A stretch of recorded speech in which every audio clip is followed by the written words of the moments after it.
Bonsoir à tous, soyez les bienvenus dans Au Quotidien la suite en ce vendredi avec Laure Girard pour nous accompagner. Rebonsoir chère Laure. On sourit, c'est vendredi. On sourit, c'est vendredi. Et Alain Moreau, bonsoir Alain. Bonsoir à tout le monde. Journaliste, photographe, auteur de nombreux ouvrages sur notre département, notamment les grandes affaires criminelles de la Sarthe. C'est ton grand best-seller. Ah oui, c'est Et vrai. justement, on va évoquer l'une d'entre elles ce soir, un drame sur fond de sorcellerie qui s'est déroulé en 1957 à Saint-Mexan et qui connut un écho national. On en parle dans quelques instants, mais pour commencer, retour sur la Biennale économique du Centre des jeunes dirigeants qui s'est déroulée le 4 mai dernier avec le portrait d'un entrepreneur sartois présent à l'événement.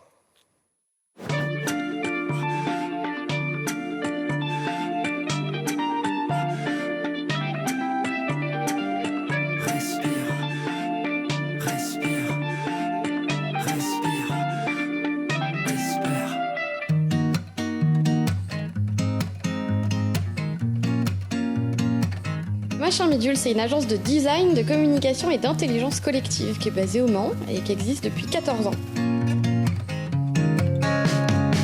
La communication, c'est du service et donc on se met au service de nos clients.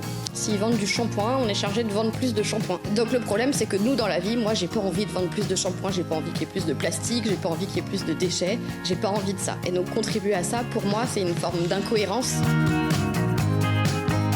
On se pose la question de comment est-ce qu'on peut réaligner tout ça.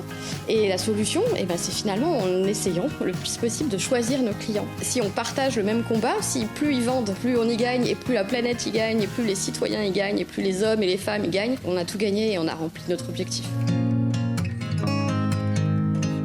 C'est aussi une opportunité de dingue de pouvoir fidéliser nos collaborateurs parce qu'ils savent pourquoi ils bossent. On est accompagné par un cabinet qui travaille pour l'économie de la fonctionnalité et de la coopération, avec l'ADEME notamment, qui nous finance dans l'idée de trouver un nouveau modèle économique qui soit plus vertueux. Mais du coup, on avait besoin d'un outil pour prendre les bonnes décisions. Ça s'appelle le décisiomètre. C'est un outil qu'on a créé pour nous.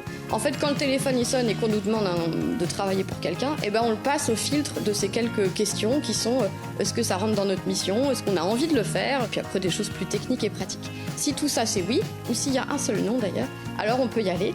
Exemple récemment, un championnat du monde de rallye raid, parce que l'idée c'est pas de juger comme ça sur pièce, mais de se dire est-ce qu'ils sont dans une trajectoire où on va pouvoir se comprendre. Puis finalement on leur a expliqué que s'ils avaient besoin de nous pour des courses de vélo, pour des marathons, on était à fond, on était super partants, mais que pour le rallye raid au milieu du désert, il fallait faire ça. Moralité, quand on est dirigeant, on peut avoir le courage et l'audace de changer son modèle économique pour le réaligner en fonction de ce qu'on est vraiment et de ce qu'on a vraiment envie de porter.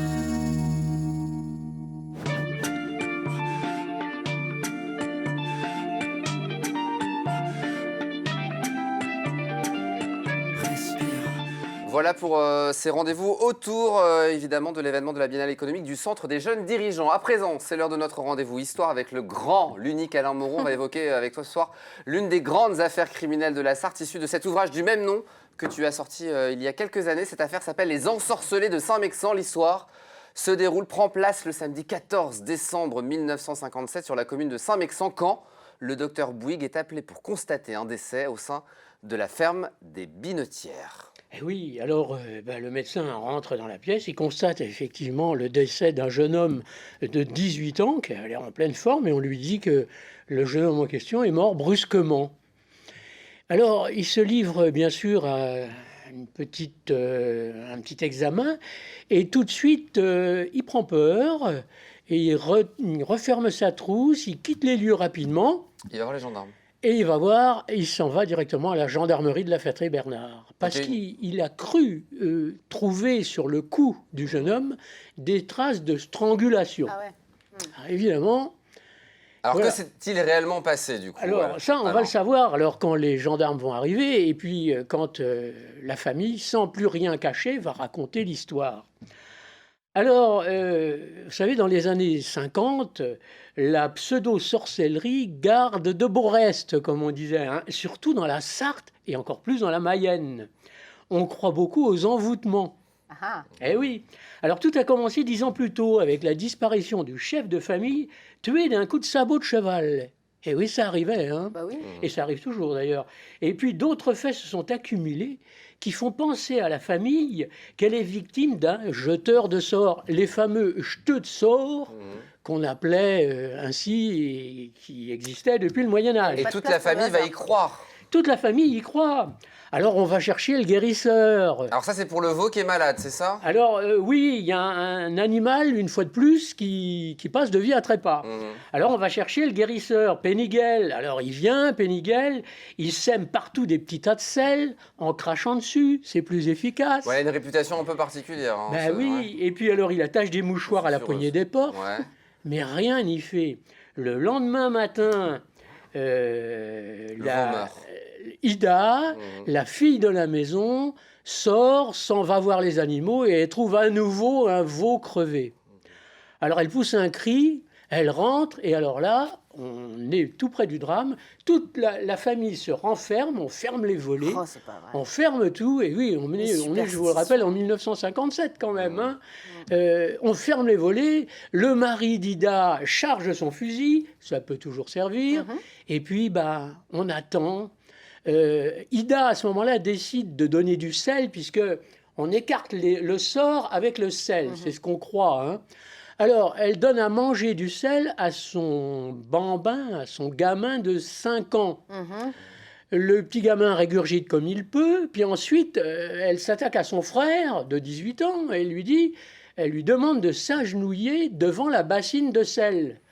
Alors, un peu surpris, il s'agenouille devant la bassine de sel et il penche un peu la tête. Et à ce moment-là, sa sœur lui donne un grand coup sur la nuque et la carotide... Mais c'est pas vrai. Eh si, la carotide heurte le bord Oh, mais c'est sordide. Ben, c'est sordide, absolument. Donc il meurt. Et ce pauvre gamin de 18 ans, la carotide écrasée, il va rendre l'âme devant les siens. Alors évidemment, le drame est consommé, la famille retrouve une parcelle de raison. Trop tard. Il y a une enquête qui va être menée et la réalité des faits va rapidement être révélée. Ben voilà, on voit bien que personne ne l'a voulu, que personne ne l'a fait exprès, mais quand même qu'un jeune homme de 18 ans est mort. Alors on assistera à 2 procès. Alors Péniguel, accusé d'escroquerie et d'exercice illégal de la médecine, c'est au fond un pauvre air, hein, persuadé que Dieu lui a donné des dons. Il sera condamné à 1 mois de prison avec sursis et à une amende et des dommages et intérêts qu'il ne paiera jamais. Et puis il y a un deuxième procès, celui d'Ida, qui se tient le 22 janvier 1959 à la cour d'assises de la Sarthe. Eh oui, la séance est immédiatement suspendue dès le début quand on apprend que la mère d'Ida, qui devait témoigner, vient de se pendre. Oh, c'est pas vrai. Elle n'a pas supporté le procès. Oui, c'est sordide d'un bout à l'autre. Est-ce que décide le juge, je ne sais pas comment on peut l'appeler, mais il suspend le président. On suspend le matin, on fait l'après-midi quand même. Mais on redémarre l'après-midi.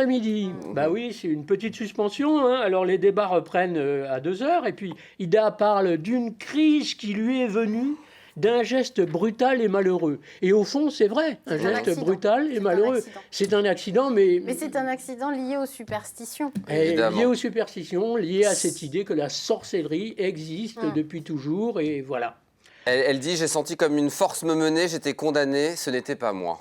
Et ben voilà. Condamnation de 5 ans, du coup. Alors voilà, le procureur en convient, hein, il requiert 7 ans et elle sera finalement condamnée à 5 ans de réclusion. Alors notre temps est imparti, mais ce que je voulais dire quand même, et je l'ai dit en introduction, c'est qu'il y a eu un écho national à cette histoire. Ah oui, tout à fait, parce que quand même une histoire de sorcellerie, un procès en sorcellerie en 1957, vous voyez, 2 siècles plus tôt c'était courant, mais là maintenant, Ça intéressait énormément les gens à l'époque. Ça intéressait, dès qu'on parlait de sorcellerie, vous savez, dès qu'on parle de crime, ça intéresse les gens. Comme vous le dites, c'est un best-seller. Hein. Et oui, les grandes affaires criminelles de la Sarthe, signent Alain Moreau chez Deboré Éditions. On le trouve encore dans le commerce? Non, plus. Il est épuisé. Il y a eu 5 éditions. On fait comment alors? On essaie par Internet. Ouais. On en trouve d'occasion. Sur les sites marchands. On le pique aux copains. On le pique aux copains, il y a toujours un Sartois qui l'a dans sa bibliothèque. bibliothèque. LMTV, on vous le prêtera avec grand plaisir. Non, il garde son exemplaire. Merci beaucoup d'être venu sur le plateau. On se retrouve bientôt pour de nouvelles aventures. Autour des 24 heures du monde, me dit-on. Oui, bah oui. Oui, volontiers. Bon, on est en train d'y bosser en tout cas, parce que les 24 heures, ça approche. On n'a jamais été aussi proche, on peut le dire encore une fois. C'est clair. Merci beaucoup Laure d'être venue sur le plateau. Très bon week-end à vous deux. Dans un instant, Aurélien Caillos, les Sartois du web. Et nous, on vous donne rendez-vous lundi 18h30 pour une toute nouvelle quotidienne. Très bon week-end.